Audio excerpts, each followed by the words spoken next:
جی باقی شہروں کی طرح تانلے والا میں بھی 14 اگست کے تہوار کو بڑے جوش و خروش سے منایا جا رہا ہے، اور اس وقت ہمارے ساتھ موجود ہیں پروفیسر وقار حسین۔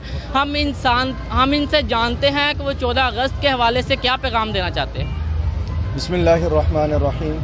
الحمدللہ آج کا دن پوری پاکستانی قوم کے لیے ایک بڑا خوشیوں اور مسرتوں کا دن ہے۔ بہت ساری قربانیاں دے کر ہمیں یہ وطن ملا، اور اس وطن سے محبت یہ ایمان کی پہچان ہے۔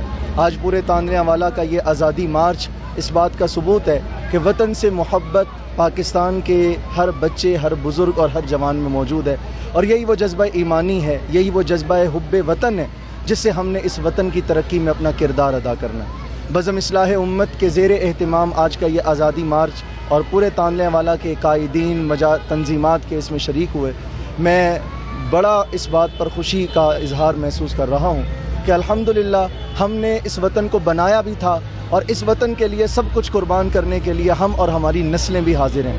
دعا کریں ہمارے اس وطن کے تمام مسائل حل ہو جائیں۔ پاکستان زندہ باد، پاکستان پائندہ باد۔